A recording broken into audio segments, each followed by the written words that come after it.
Como Mágica é um dos novos títulos da Netflix que está dando o que falar, principalmente por conta de um plot excelente e que vamos comentar mais pra frente neste vídeo. Não sei exatamente o porquê, mas esse filme me lembrou um pouco dos filmes da Tinkerbell, principalmente por apresentar um personagem que decide seguir um caminho diferente daquele que lhe foi ensinado. Vamos falar sobre esse filme incrível que já conquistou uma boa parcela do público. Estou chegando um pouco atrasado para falar dele, mas ainda assim queria muito trazer essa análise para o canal. Eu sou Fábio Silva e te vejo depois da vinheta.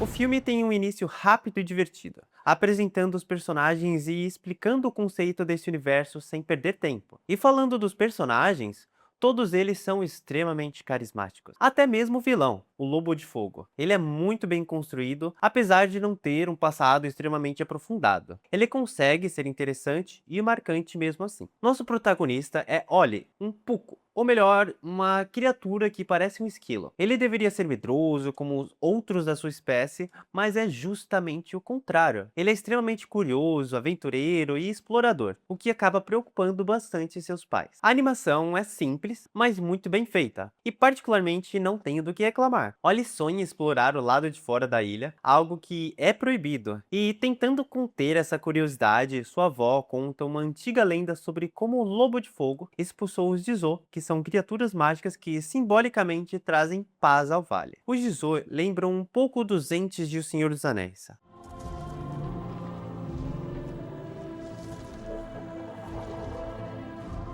Eles possuem a capacidade de criar um item mágico chamado Broto de Luz. E ao tocar esse broto, qualquer criatura podia se transformar em outra espécie. Inicialmente, isso era usado para que as criaturas compreendessem umas às outras. E ao experimentar a vida de outra espécie, elas criavam empatia e passavam a viver em harmonia. Porém, um lobo que antes caçava essas criaturas não gostou de perder seu domínio sobre o vale. Ele roubou um desses artefatos e o utilizou para se transformar nesse Lobo de Fogo. E com esse novo poder, ele conseguiu expulsar o Jizô, criando uma barragem, e passou a governar o vale através do medo. É um conceito simples, como todo o restante do filme, mas estamos falando de um filme infantil. Ainda assim, ele consegue ser extremamente envolvente e cativante, e a história é bem construída e desperta aquela vontade de continuar assistindo para descobrir como tudo vai terminar. Normalmente, esse tipo de filme ele possui um desfecho extremamente previsível, mas aqui eu fiquei sem saber para onde a história estava caminhando. Logo após a apresentação dos personagens, temos um dos momentos mais importantes da trama. Ollie encontra um Javan, uma pequena ave, e por ser extremamente bondoso, ele ensina essa ave como comer as frutas que existem na ilha. Só que isso acaba gerando um problema enorme.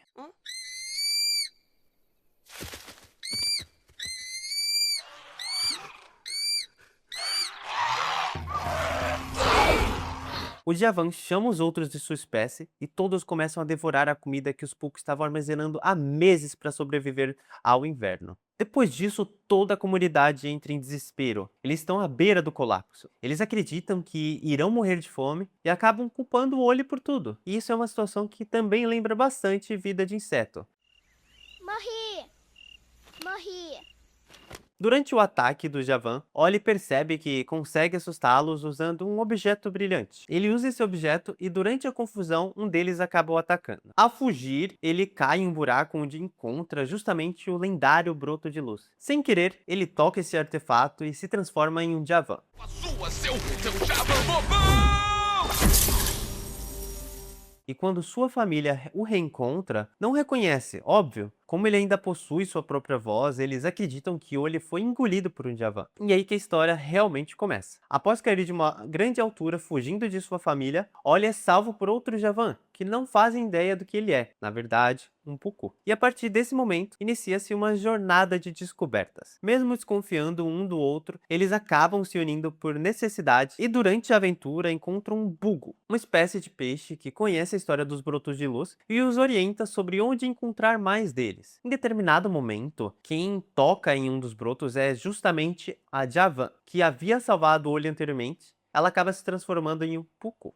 E aqui que o filme realmente brilha. Pouco a pouco, vemos os dois aprendendo a viver na pele um do outro. A Javan, agora no corpo de um Puku, aprende a usar o olfato. Uau! Dá mesmo pra ver os cheiros!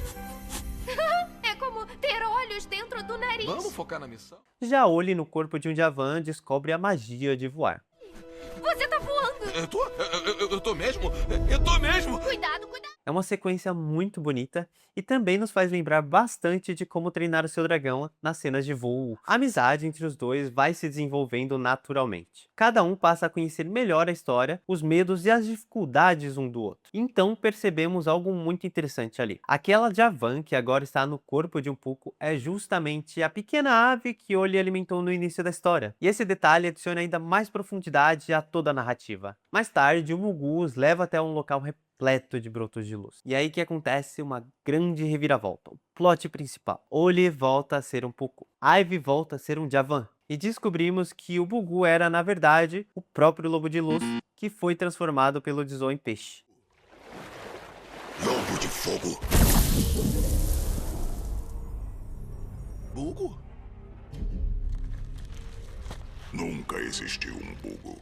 Ele havia sido capturado pelo Dizou e transformado em um peixe como forma de punição. E agora, com acesso aos brotos de luz, consegue recuperar sua forma de lobo de fogo. E o que eu gostei nessa revelação é que ele também traz um pouco mais de contexto para esse vilão. A sua história é simples, é um background pequeno, mas funciona. Quando ele era apenas um filhote, foi abandonado para morrer, que ele era o menor de todos. E esse trauma acabou alimentando todo o ódio que ele carrega. E após recuperar seus poderes, ele tenta matar Ivy e parte para destruir todo o vale. É nesse momento que vemos o quanto Oli é corajoso. Mesmo correndo perigo, ele carrega a Ivy até seu povo para que ela possa ser tratada. Ali também é revelado que aquele simples gesto de compartilhar a comida no início da história foi fundamental para a sobrevivência dos Javan. Após vermos Ivy acordada e curada, vemos que o fogo começa a se espalhar por todo o vale e todos precisam se unir para combater isso. Puco, Javan e todas as criaturas passam a trabalhar juntos para resgatar os sobreviventes e levá-los para a ilha, que é o único local seguro. E como última esperança, Oli retorna ao buraco onde encontrou o primeiro broto de luz e pede que um novo seja criado. Seu desejo é atendido. Ele utiliza esse broto para se transformar em um Dizou e se sacrifica para destruir a barragem, afundando junto com um lobo de fogo. Pelo menos é isso que todos acreditam. Algum tempo depois, vemos que o vale finalmente vive em harmonia. Porém, não dá para distinguir quanto tempo se passou. E vemos que as diferentes espécies aprenderam a conviver e agora ajudam umas às outras como antigamente.